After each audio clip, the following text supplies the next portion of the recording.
कासेगावात येऊन भाषण करायची आणि आपल्या सगळ्यांचा वेळ घेण्याची आवश्यकता नाही, त्यामुळे फार लांब भाषण मी करणार नाही. पण मला अपेक्षा आहे की जिल्हा परिषद पंचायत समितीचे सदस्य तुमच्या कामाचं कौतुक होईल एवढं चांगलं काम स्वतःच्या पंचायत समिती आणि जिल्हा परिषदेच्या मतदारसंघात करतील. आता लोकांनी आपल्याला निवडून द्यायचं काम केलंय, त्यासाठी प्रचंड मेहनत तुम्ही सगळ्यांनी आणि जिल्ह्यातल्या कार्यकर्त्यांनी घेतलेली आहे. आता लोकांना याला निवडून दिलं हे जरा बरं केलं आपण असं वाटावं, एवढं प्रयत्न आणि वातावरण जिल्ह्यामध्ये करायचं काम तुम्हा सगळ्यांचं आहे. आणि म्हणून सगळ्यांचे आभार मानले असतील तुम्ही, असं मी गणवट यांचं नाव घ्यायचं राहिलं, सगळ्यांचे आभार मानले असतील असं मी समजतो. आता कामाला सुरुवात करावी. सभापती निवडून झाले, अध्यक्ष उपाध्यक्ष निवडून झाले, तालुक्याचे सभापती निवडून झाले. आता आपल्याला कामच करायचं आणि या नव्या जगामध्ये स्पर्धेच्या सेवा ज्याची जास्त त्याला लोक जास्त मान देतात, सन्मान देतात. जिल्हा परिषदेची निवडणूक लागली त्यावेळी अनेक लोक फार मोठी आव्हानं देत होती. राजकारणाची पातळी एवढी खाली गेली की अतिशय खालच्या स्तरावरची भाषा सत्ता मिळवण्यासाठी लोक करायला लागले. लोकांना भान राहिलं नाही की राजकारण हे समाजासाठी करायचं असतं. व्यक्ती सापेक्ष प्रचार आणि व्यक्तिनिष्ठ अशा भाषा या लोक करायला लागली आणि बहुतांशी सगळीकडे सांप्रदायिक टोकाची भाषणं करून लोकांची डोकी कशी भडकतील याचे प्रयत्न जिल्हाभर झाले. पण सांगली जिल्हा हा पुरोगामी विचारसरणीचा जिल्हा आहे. या गावातल्या बाबूजी पाटणकरांच्या पासून ते नागनाथ अण्णा आणि स्वर्गीय वसंतराव दादांपर्यंत ह्या सगळ्या लोकांनी, जी.डी. बापूंनी देखील बाळासाहेब पुरोगामी विचारसरणीचा आग्रह धरला, आयुष्यभर धरला. जातीयवादी विचारसरणीची आपल्या अंगावर सावली पडणार नाही असा प्रयत्न सगळे करायचे. आणि म्हणून आपल्या सगळ्यांचा सत्कार देवराज पाटलांच्या आग्रहानं आज या ठिकाणी होतोय. आणि जेवण विशाल देवराजच आहे, माझं नाही. जेवण देवराजच आहे, माझं जेवण मी नक्की देईन. माझं काही पण स्वर्गीय वसंतराव दादांचा नातू आज आमच्या गावात येतोय, त्याचं मनपूर्वक मी स्वागत करतो. बाहेर लोकांना वाटायचं दादांच्या तर बापूंच्या टोकाचे वाद आहेत, पण मी असे प्रसंग 2-3 बघितलेले आहेत. अगदी कासेगावात शेवटच्या काही काळात दादा स्वतः कासेगावला आमच्या घरी येऊन बसलेले. एकदा माझ्या वाढदिवसा दिवशी मुंबईला आमच्या घरी एकदा आलेले.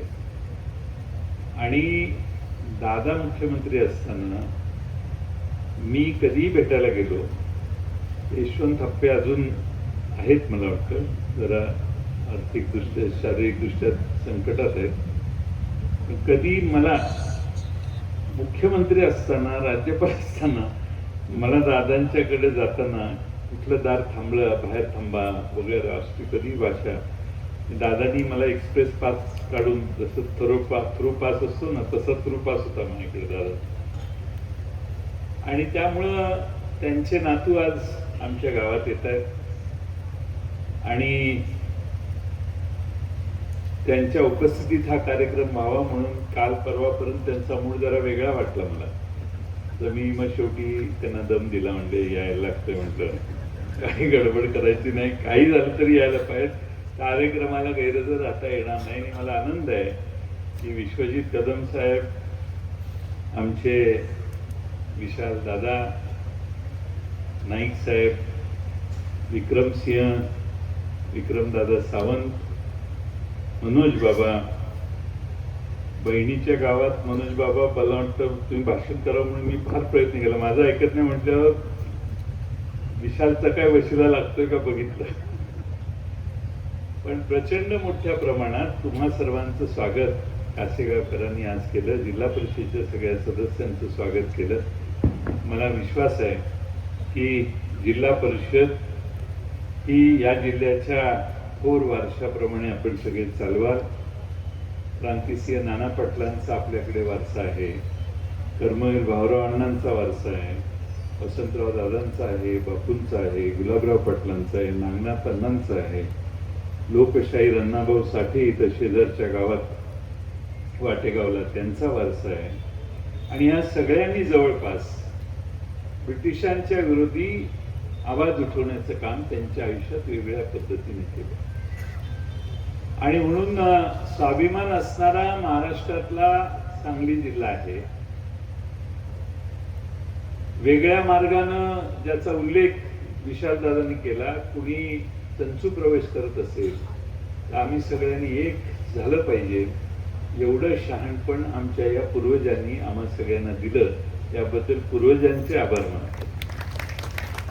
स्वर्गीय पतंगराव साहेब ते अतिशय दिलदार नेतृत्व होते आणि एवढे दिलदार होते की त्यांनी कधी मला कायम सांगायचे, जयंत गत सोडू नकोस, त्यांची भाषा असायची. आणि कायम सांगायचे की कशापासून सावध राहा वगैरे. त्यांचे इतके खाजगीत सल्ले असायचे आणि अतिशय स्वतःच्या मुलाप्रमाणे आम्हाला कदम साहेबांनी सल्ले दिले. कासेगाव शिक्षण संस्थेच्या वाढीला देखील त्यांनी फार मोठा हातभार एकेकाळी लावला होता. त्यांचं शिक्षण मंत्री असताना ते म्हटली, यादी घेऊन ये जयंत, तुला शाळा देतो. त्यावेळी ग्रांटेबल शाळा. त्यामुळं या सगळ्यांनीच एकमेकाला सांभाळण्याचं काम पूर्वीच्या काळात केलं. परिस्थितीप्रमाणे आज सगळे एकसंध झालेत आणि मला खात्री आहे की जिल्हा परिषदेत जनतेनं आपण एकसंघ आहोत हा विश्वास ठेवून आपल्याला संधी दिलेली आहे. आता तुम्ही दोघांनी आष्टा इस्लामपूरमध्ये आम्हाला ज्या सूचना दिल्या आहेत, तुमच्या आज्ञेच्या बाहेर आम्ही नाहीये. आमचे टर्म तिथल्या लोकांची एक दोन वर्षाची ती झाल्यानंतर आपल्याकडे आमचा फोन येईल, आपण जो आदेश द्याल तो राष्ट्रवादीचा कार्यकर्ता आम्ही तिथं नगरसेवक करू, किंवा तुम्ही सांगाल तो काँग्रेस पक्षाचा असेल, जो नाव तुम्ही द्याल ते. पण या निमित्ताने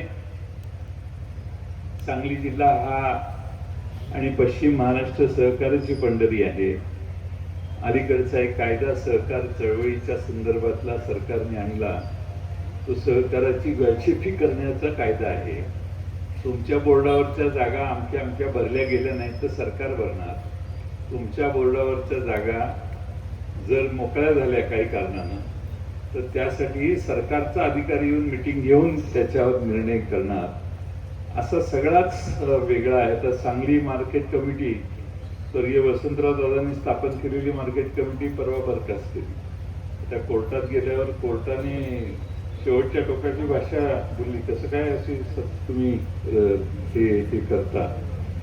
त्यामुळं खरं म्हणजे या जिल्ह्यातल्या सगळ्या परंपरा सांभाळून जिल्हा परिषद आमचे सगळे सहकारी काम करतील अशी अपेक्षा आहे. मी शेवटचा एक मुद्दा तुम्हा सगळ्यांना सांगण्यासाठी थोडासा मुद्दा काढून आणलेला आहे. परवा विशालदादा आणि आम्ही जिल्हा परिषदेत आढावा घेतला. सगळे सभापती त्या आढाव्याच्या बैठकीला होते. 2019ला आघाडीचं सरकार आल्यावर जिल्ह्यामध्ये 2 योजना आपण राबवल्या. स्मार्ट PHC म्हणजे प्राथमिक आरोग्य केंद्र उत्तम करणे आणि मॉडेल स्कूलची व्यवस्था. मला सांगायला आनंद होतोय की सांगली जिल्ह्याचा अभ्रक मृत्यूदर म्हणजे राज्याचा 16% आहे. राष्ट्रीय सरासरी त्याची 28 आहे. पण सांगली जिल्ह्याचा अभ्रक मृत्यूदर आता 6.38%वर खाली आहे. म्हणजे कदाचित महाराष्ट्रात सगळ्यात कमी अभ्रक मृत्यूदर सांगली जिल्ह्याचा असेल. आणि 19-20 च्या तुलनेमध्ये 19-20च्या तुलनेमध्ये 25-26 मध्ये ओपीडी सेवा रोज डॉक्टरला जाऊन भेटतात की नाही, त्या ओपीडी सेवेमध्ये तब्बल 129% वाढ झाली. 129%.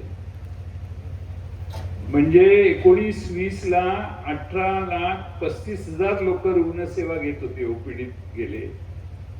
आता 25-26ला तो आकडा परवाच्या मार्च महिन्यातला शेवटचा एकत्रित केला, 18,35,000 पासून हा आकडा आता 41,98,000 म्हणजे 42 लाख लोक सांगली जिल्ह्यातली ही ओपीडी मध्ये मागच्या वर्षभरात जाऊन जिल्हा परिषद प्राथमिक आरोग्य केंद्र म्हणजे प्राथमिक स्मार्ट पीएचसीचा कार्यक्रम किती यशस्वी झाला याचा हा बुद्धिमंत उदाहरण आहे.